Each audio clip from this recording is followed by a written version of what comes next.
All right, so are you ready to really level up your crypto game? You want to understand market cycles? We're diving deep into some fascinating strategies today. We're talking about cheat sheets and Fibonacci sequences and even a bit of psychology. This is how you gain an edge, especially in the crazy world of crypto. We've got some really cool source material today. It's from a professor at the Financial Freedom Academy, and they've put together these powerful blueprints for reading the market. And what's really cool is how they use these tools to pinpoint a precise window of opportunity for investing. Yeah, so much of investing, focuses purely on the technicals.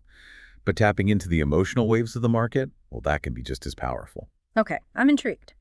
First up, we've got this thing called the Wall Street cheat sheet. Help me out here. What is this and how does it apply to crypto? Think of it as a roadmap, one that charts the emotions that investors experience throughout a market cycle. You start with disbelief in the bear market phase, then you kind of climb through hope and then thrill, and you ultimately hit peak euphoria at the top. Then, of course, comes the crash, and the cycle begins all over again. So it's like a guide to those gut feelings we all get in the market, right? But, our source material points out that this traditional cheat sheet might not translate perfectly to crypto. What's the disconnect there? It's the speed, really. Traditional markets tend to move pretty slowly. But crypto, especially Bitcoin, has its own unique rhythm.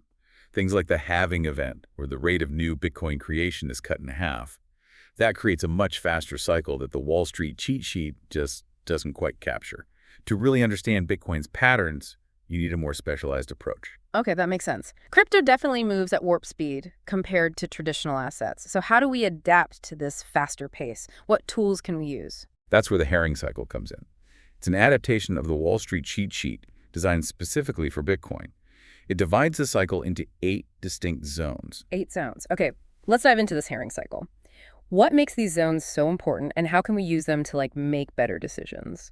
Each zone represents a different phase of the cycle, each with distinct investor psychology and market behavior. Of these, zones 3 and 5 are especially important. So zone 3 typically marks the peak of the cycle, where euphoria is at its highest. Prices often become unsustainable, setting the stage for a correction. For savvy investors, this signals a potential time to sell and lock in profits. Now, zones 5 and 6 represent kind of the opposite, the bottoming out of the market. Sentiment is typically very low here. Fear and uncertainty dominate, and this can present a really prime opportunity to enter the market at a lower price. The key with the herring cycle is to recognize these zones as they unfold in real time. So it's about using these zones to kind of anticipate shifts in the market, ride the wave up, and then sidestep that emotional roller coaster on the way down. Exactly. Imagine being able to identify these zones as they happen. You'd remove the FOMO, the panic selling, and you'd start making decisions based on clear, objective signals. You'd remove your emotions. I'm starting to see the power of this herring cycle, but I'm a visual learner. Does our source actually show how this plays out on real Bitcoin charts? Absolutely. And this is where it gets really interesting. Let's look at the 2018 Bitcoin cycle, for example. If you overlay the herring cycle zones onto the price chart, you can see how closely they align. Wait, so you're saying you could literally see the price of Bitcoin respecting those zones in real time? That's pretty wild. Can you walk me through how this played out? So as Bitcoin entered zone 3 back in 2018, you could see all the hallmarks of thrill and euphoria, driving the price up. Everyone was buying, prices were skyrocketing. It felt like the good times would never end. And then, boom, the peak hit, just as the herring cycle predicted, and of course followed by the inevitable crash. Okay, this is starting to click for me. But our source goes even deeper, right? They introduce a few more blueprints to fine-tune our market timing. That's right. We've got the Gorson channel and something called Steve's custom Fibonacci moving averages. Think of these as additional layers on our market map, each one giving us more clues about when and where to make our moves. Okay, I like that, layers on a map. But let's break them down one by one. What exactly is the Gorson channel and how does it work with the herring cycle? The Gorson channel is a visual representation of market sentiment plotted on a price chart. It essentially helps you see when buying or selling pressure is building. What's interesting is what happens when the price dips below the lower boundary of the channel. That signals a potential shift in sentiment and possibly a great buying zone. So it's like a tripwire. When the price crosses that line, alarm bells start ringing. That's a really helpful visual. Exactly. But here's the key. Our source combines the Gorson channel with the herring cycle to create a powerful timing strategy. Specifically, they look for dips below the Gorson channel that occur within a specific time frame before the next Bitcoin halving event. Hold on. Remind me what's a halving event again? Right, so the Bitcoin halving is a pre-programmed event. It occurs approximately every 4 years. Essentially, the reward miners receive for adding new blocks to the Bitcoin blockchain gets cut in half. This reduction in new Bitcoin supply often leads to price appreciation. Got it. So these halving events are key markers in the Bitcoin cycle. And our source is saying that the Gorson channel dips become especially significant within a certain window before the halving. You got it. The sweet spot they've identified is between 70 and 40 weeks before the halving. Think of it as a countdown clock for savvy investors. So if you can spot a Gorson channel dip within that 70 to 40 week window before the halving, that's a major signal. That's how we pinpoint that window of opportunity you mentioned earlier. Exactly. You're combining the insights from the Gorson channel with the timing of the herring cycle to zero in on a very specific time frame. And then on top of that, we have Steve's custom Fibonacci moving averages to provide even further confirmation. Okay, now I'm really intrigued. Fibonacci moving averages. This is getting complex. What are those and how do they fit into the equation? I'm happy to break them down. So Fibonacci sequences are often found in nature. They have a unique mathematical relationship that can actually be applied to market analysis. Steve, the analyst we're learning from today, he has used these sequences to create custom moving averages. Think of them as trend lines that highlight potential support and resistance levels in the price of Bitcoin.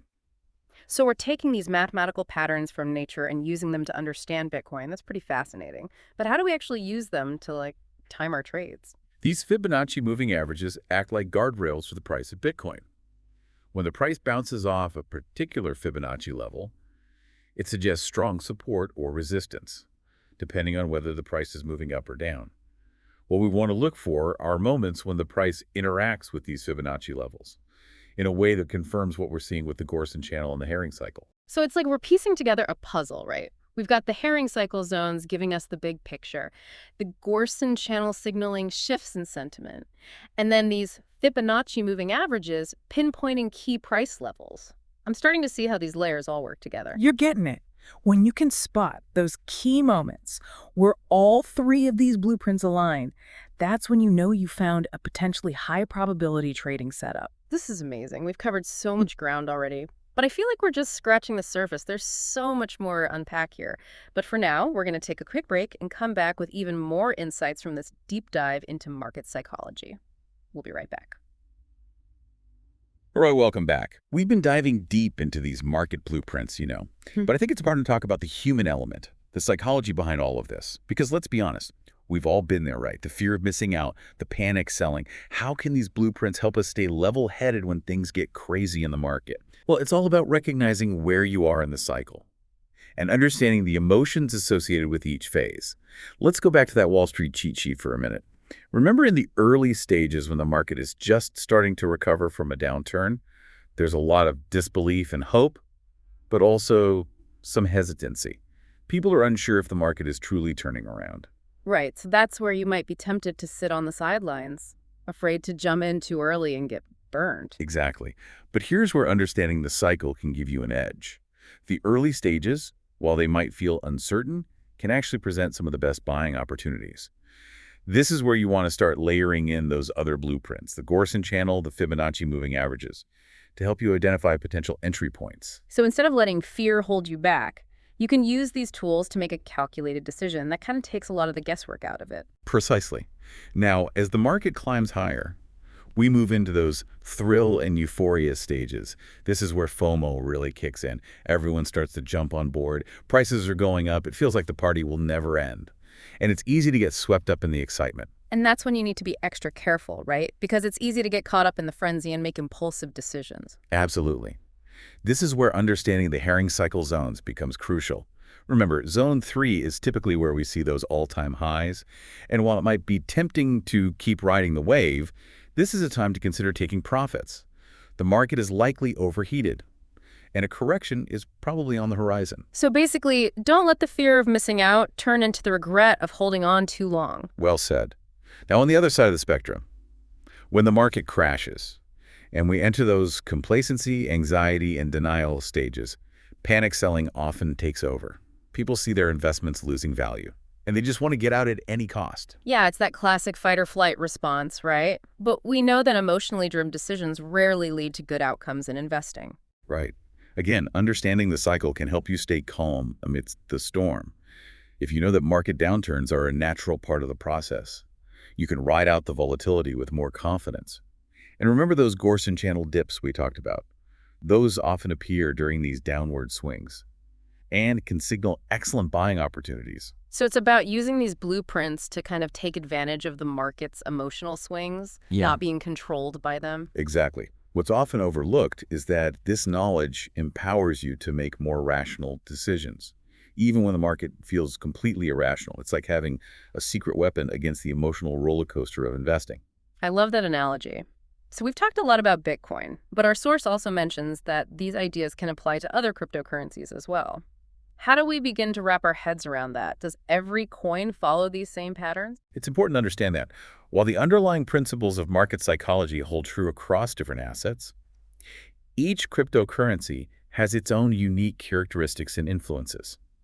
Some might follow Bitcoin's lead, while others might have their own independent cycles, driven by things like technological developments, adoption rates, or even regulatory changes. So even armed with these blueprints, it's still crucial to do your own research and understand the specific dynamics of each coin before jumping in. Absolutely. It's like learning a new language. The grammar is similar, but the vocabulary is different. That's a great way to put it. So for our listeners who are just starting their crypto journey, what's the one key takeaway they should remember from all of this? Don't let emotions drive your decisions. Use these blueprints as tools to understand the market psychology, identify potential opportunities, and manage your risk. And remember, knowledge is power. The more you understand about market cycles and the forces that drive them, the better equipped you'll be to navigate this exciting and ever-evolving world of cryptocurrency. We'll be back in a moment to wrap up this deep dive with some final thoughts and key takeaways. All right, welcome back to the show. We spent this episode exploring these fascinating blueprints for understanding market cycles and, psychology behind them. We talked about cheat sheets and halving cycles and Fibonacci moving averages and even, the emotional waves that drive market movements. It's all about giving you the knowledge and tools to make better investment decisions. And it's about realizing that these blueprints, as powerful as they aren't just magic formulas, right? They require critical thinking and careful analysis and the ability to adapt to ever-changing market conditions. So you're saying it's not just about blindly following the signals, it's more about understanding the why behind them and using that knowledge to inform your own judgment.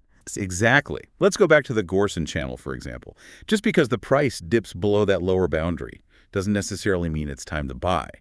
You need to consider the bigger picture, right? Like, what's the overall market sentiment? What are the fundamentals of the specific cryptocurrency you're looking at? And maybe, most importantly, does this opportunity align with your own risk tolerance? So it's like having a toolbox full of these specialized instruments. You wouldn't just use a hammer for every job, right? You got to choose the right tool for the specific task at hand. Yeah, that's a great analogy. These blueprints are tools, each designed for a specific purpose. The key is knowing when and how to use them effectively. And that's where experience comes in. The more you study these cycles, the more you experiment with these blueprints, the better you'll become at recognizing patterns and spotting opportunities and making those informed decisions. And it's important to remember that market psychology, it's constantly evolving. What worked in the past might not work in the future. You need to be adaptable and be willing to adjust your strategies and never stop learning. So it's like being a lifelong student of the market, always seeking new knowledge and insights. Which brings me to something I've been thinking about. Our source material focused primarily on Bitcoin.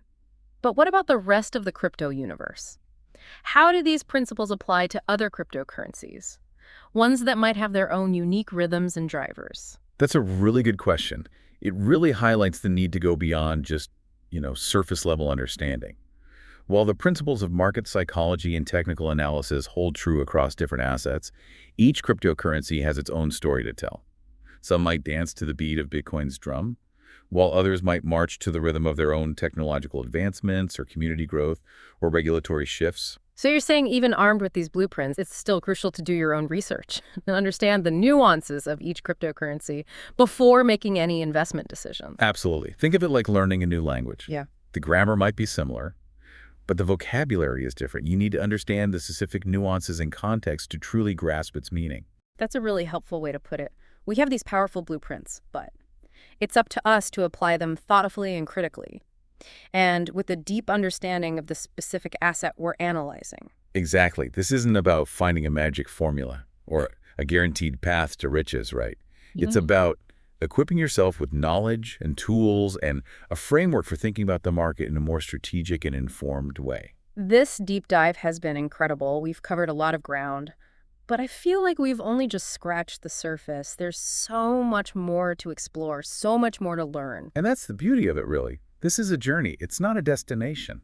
The more you learn, the more you experiment, the more you refine your approach, the better equipped you'll be to navigate the exciting world of cryptocurrency. For our listeners who are ready to take that next step, where would you recommend they go from here? What are your final words of advice? Start by revisiting the source material we discussed today. Take notes. Highlight key points. Really let these concepts sink in. Then start applying them to your own research and analysis. Look for those patterns. Experiment with the different blueprints. See what resonates with you. And don't be afraid to connect with other investors, right? Share your insights. Learn from their experiences. There's a wealth of knowledge out there, and the crypto community is incredibly supportive and collaborative. Remember, this is a marathon, not a sprint. Yeah. Embrace the learning process. Stay curious. Never stop seeking new knowledge. Couldn't have said it better myself. Keep those charts handy, trust your gut, and happy investing. This has been The Deep Dive. We'll see you next time.